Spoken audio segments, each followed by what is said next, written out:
Good morning, everyone. This is the Group 1 representing to you our topic in creative nonfiction. I'm Jenny Andoyo, and here is the outline of our report. This is the chapter 2, which is the principles, elements, techniques, and devices. We have the first bullet, which is elements of creative nonfiction, while the second bullet is literary elements used in creative nonfiction. So let's start. Elements of creative nonfiction. The creative nonfiction writer often incorporates several elements of nonfiction when writing, for example, personal essay, travel writing, and so on.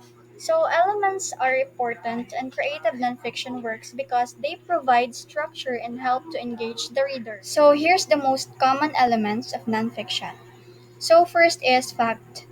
The writing must be based on fact rather than fiction. It cannot be made up. So, most importantly, nonfiction writing must involve real people, places, and events.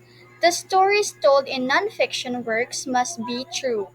If something in the story is made up, then it falls under fiction, because nonfiction must also contain facts, which are information that can be proved to be true. So the second element is extensive research. The piece of writing is based on primary research, such as an interview or personal experience, and often secondary research, such as gathering information from books, magazine, and newspapers. So extensive research is concerned with the process and how it works out in a certain number of cases. The third element is reportage or reporting. The writer must be able to document event or personal experiences. So literary reportage is a genre within creative nonfiction that presents real life stories but with the storytelling techniques and stylistic techniques of fictional work so that it is believable. Moving on to personal experience and personal opinion. So it often the writer includes personal experience, feelings, thoughts, and opinion. For instance, when writing a personal essay or memo.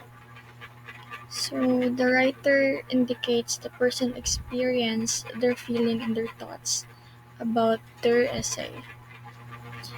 Then the next one is explanation and exposition. The writer is required to explain the personal experience or topic to the reader. In the world of writing, exposition refers to the art of providing essential background information about the main characters of the story. Literary exposition can help provide emotional stakes throughout the beginning of the story, the rising action, the falling action, and the eventual denouement of the story. Here's the last element of creative nonfiction, which is essay format. So, essay format in creative nonfiction is often written in a essay format, like for example, personal essay, literary journalistic essay, and brief essay. So, an essay is nonfiction. That means that the writer of an essay is trying to tell the truth, not to merely entertain. Like for example, short story. Short story is not nonfiction because it's fiction. To say that an essay is nonfiction doesn't mean that every word of an essay must be literary true. Hello, good morning everyone. I'm Middleburg Pangulan and I'm the one of who will explain to you and second topic entitled literacy. Literacy elements used in a creative nonfiction. Creative nonfiction is the literature of fact. Yet authors of nonfiction works often use the same basic elements as fiction authors to tell a compelling story. Most common literacy devices that writers incorporate into their nonfiction writing: characters. Every story has characters, but in nonfiction, these characters are real people. In order to make the work relatable or empathic, nonfiction authors often follow the same convention as fiction. Authors in the develop characters that catch the reader's attention. The author describes physical description, personality traits, and details histories to give the characters depth and reliability. The nonfiction piece often requires a main character. If a writer is creating his and her memoir, then the writer is the central character. The next is details. Details provide pieces of information, varieties of biography and autobiography. Use details to give the actual fact about a person's life. Biographies do more than just relate details. However, the details you choose, arrange, and examine help communicate your own opinions and character as well those as your subject. The next is dialogue. Dialogue is the literacy and theoretical from consisting of written or spoken. Conversational exchange between two or more. Dia means truth or across. People, it is the conversation between characters and the narrative. It is the lines of passage in drama which are intended to be spoken. In fiction and creative nonfiction, dialogue is the typically inclusive without quotation marks and place. Characters speech in preceded by their names. Function of dialogue. It number one. It moves the action along a work and it also helps to characterize the personality of the speaker, which vary depending on their nationalities, jobs, social classes, and educations. Number two, it also gives the literature are more natural and natural conversational flow, which make it more readable and enjoyable. Number three, by showcasing human interaction, dialogue prevents in literature from being nothing more than the less description in action. Number four, dialogue varies in structure and tone depending on the people participating in the conversation and the mood that the author is trying in the maintain in his or her writing. Diction. Diction is the writer choice of words. The author chooses its word carefully that both is the meaning and sound contribute the tone and feeling of the literacy work. Hi, I'm Vincent Ray Saleh, member reporter for today's topic. Let's move on to figurative language. Figurative language is a type of language that varies from the norms of literal language, in which words mean exactly what they say for the sake of comparison, emphasis, clarity, or freshness, also known as the ornaments of language. Flashback is literary device in which an earlier or past event is inserted into the present or the normal chronological or order of narrative. Various methods may be used to present this literary device. Among them are recollection of characters, narration by the characters, dream sequences in reveries, flash forward. Flash forward or prolipsis is a literary device in which the plot goes ahead of timely. A scene that interrupts and takes the narrative forward in time from the current time in a story. Generally, a flash forward represents expected or imagined event in the future, interjected in the main plot, revealing the important parts of the story that are yet to occur. It is a opposite of flashback or analysis. Reveals past event, foreshadowing. Foreshadowing is a literary device in which an author hints certain plot development that perhaps will come to be later in the story. It is the it is the presentation of the material in a work in such a way that later events are prepared for. The purpose of foreshadowing is to be prepare the reader or viewer for action to come. Hello everyone, I am RJ Alonso. So let me introduce to you the imagery. Imagery. Imagery refers to the pictures which we perceive with our minds, eyes, nose, tongue, skin, in truth, which we experience the duplicate word created poetic language. Imagery in books, the meaning and truth of human experiences abstract terms as in philosophy, but in more human and more perceptible and tangible forms. This device by which the poet makes his meaning strong, clear, and sure. The poet uses sound, words of color and touch in addition to figures of speech.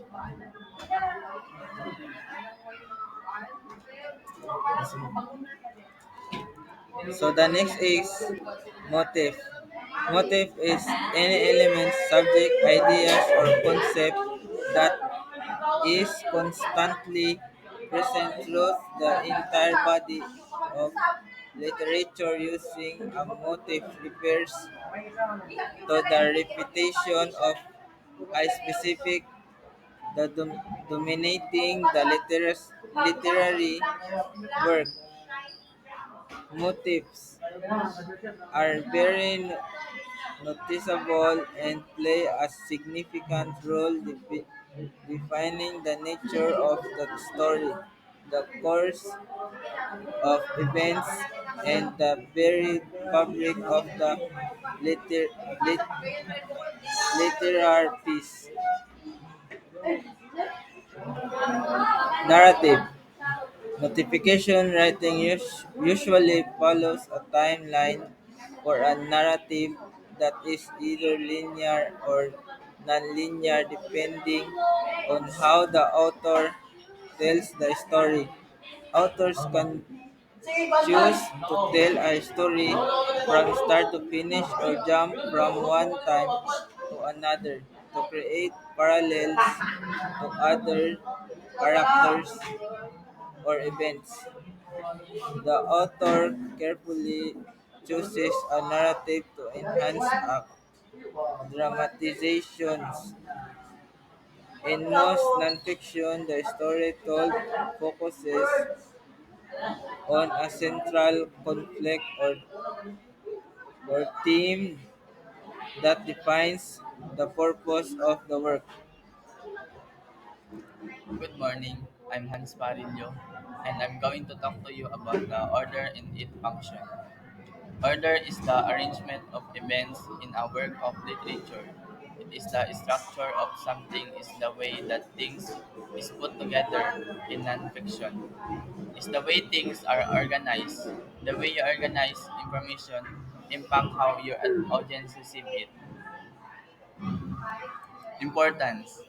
Use order of importance to rank details from less to most, or from most to less. Traditional words and phrases signal shift in thought and are used to guide your audience through blocks of information.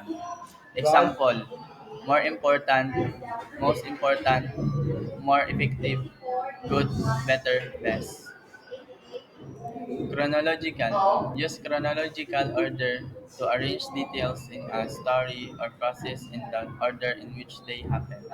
Example: first, next, then, before, later, second, finally, last. Cause and effect.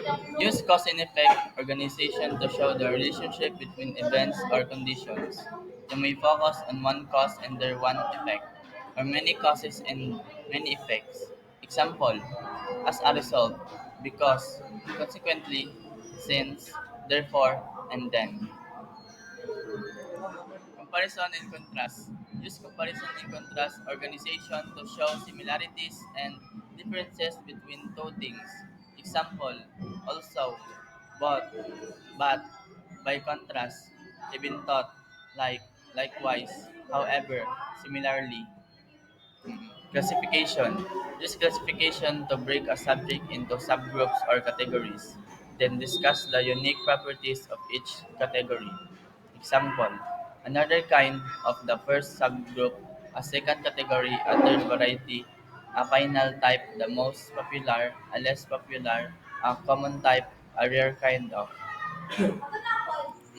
Hello everyone, it's me again, Jenny. So, I'm going to present to you the plot and plot structure.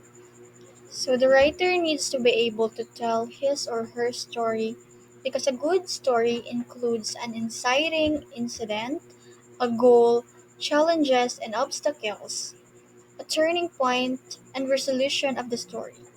Plot is the series of events that make up your story, including the order in which they occur and how they relate to each other. While structure, also known as a narrative structure, is the overall design of your layout of your story. So here is the five parts of the plot. The first one is beginning, where the story begins and characters are being introduced. The second one is rising action. Something happens to make the story more interesting. The characters have a problem in rising action. So, third one is the climax, where the most suspenseful part of the story, where characters must finally face their problems and make decisions right. Fourth one is falling action, where the character has made a decision about how to handle the problem and how the story is coming to a close.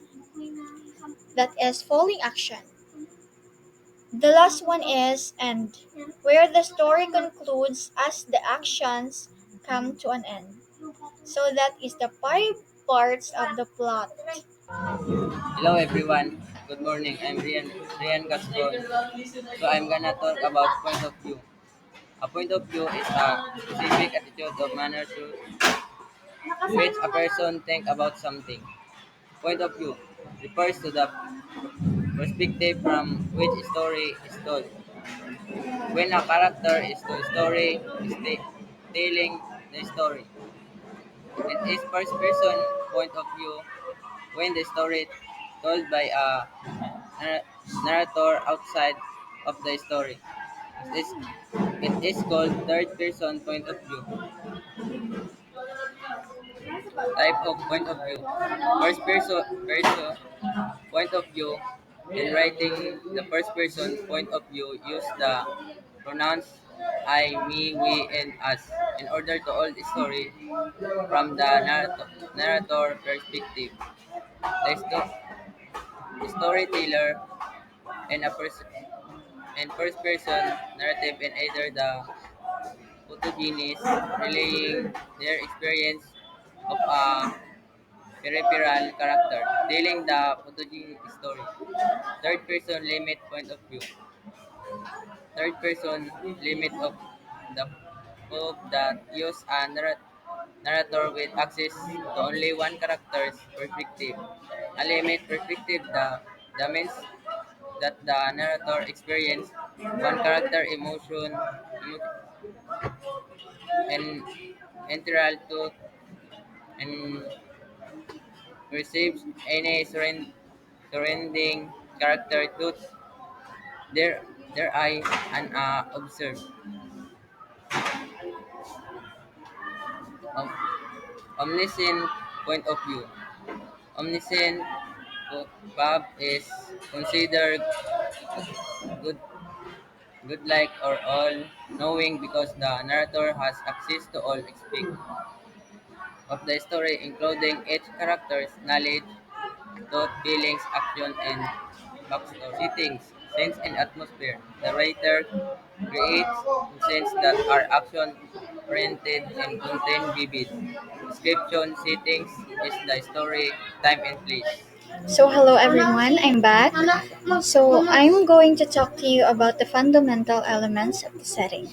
So, the first one is local. This includes country, region, province, city, town, and barangay, as well as two more specific locals, such as neighborhood, street, house, or school. Other locals can include shorelines, islands, farms, rural areas, and etc. The second one is time of the year. The time of the year is literally richly evocative and influential. Time of the year includes the season, but also encompasses holidays such as Christmas, New Year's Eve, and Halloween.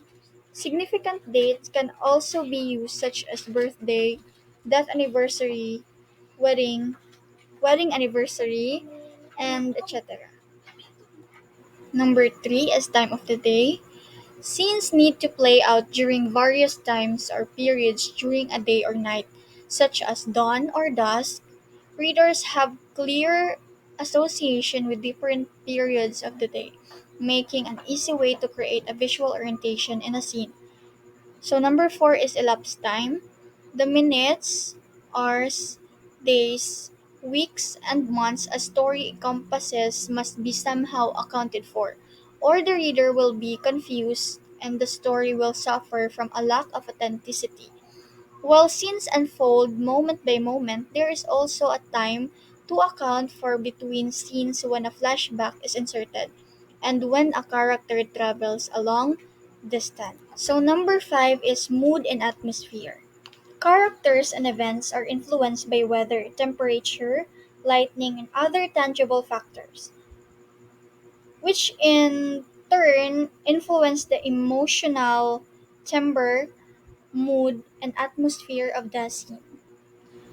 So number 6 is climate. So climate is linked to the geography and topography of a place, and as in a real world, can influence events and people. Ocean currents, prevailing winds and air masses, latitude, altitude, mountains, land masses, and large bodies of waters all influence climate. It's especially important when you write about a real setting to understand climatic influences. Harsh climates can make for grim lives, while tropical climates can create more carefree lifestyle. Number 7 is geography. This refers to a specific aspect of water, landforms, ecosystems, and topography in your setting. Geography also includes climate, soil, plant, trees, rocks, and minerals, also soils. Geography can create obvious influences in a story like a mountain a character must climb, a swift running river he must cross, or a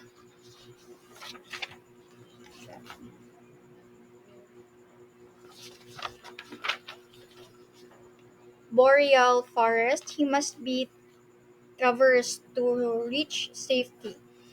No matter where a story is set, whether it's a mountain village in Quezon or an opulent resort in Boracay, the natural world with all its geographic variation and influences must permeate the story. So number 8, man-made geography. There are few corners of the planet that have not been influenced by the hand of humankind. It is in our man-made influences that our creativity and the destructiveness of civilization can be seen. Readers want visual evidence in a story world, and man-made geography is easily included to provide it. With this in mind, make certain that your stories contain proof of many footprints that people have left in its setting.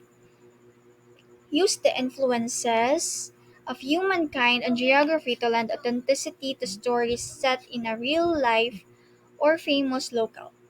These landmarks include dams, bridges, ports, towns, and cities, monuments, burial grounds, cemeteries, and famous buildings considered to the influences of mankind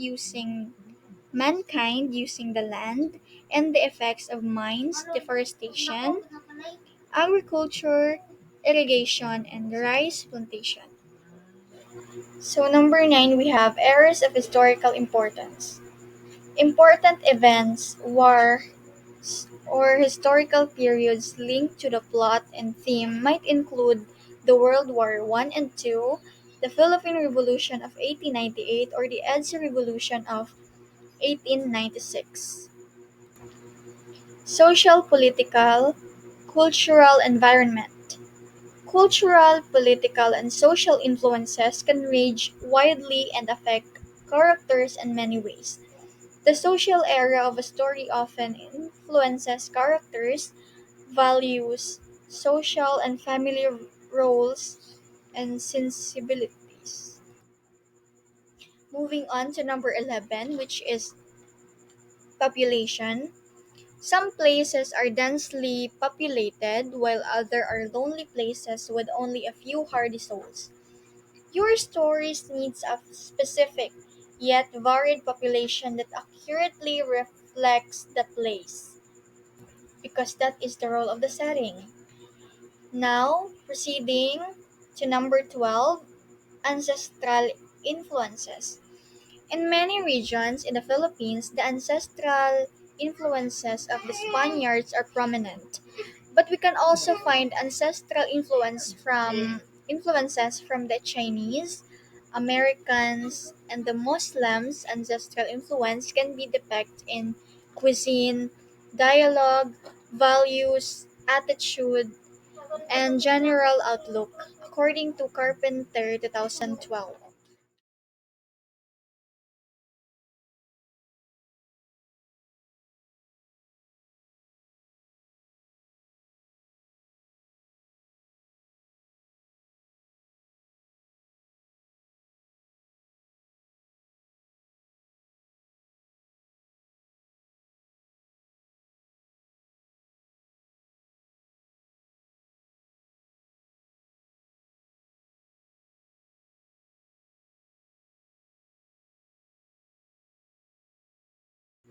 So that ends our report.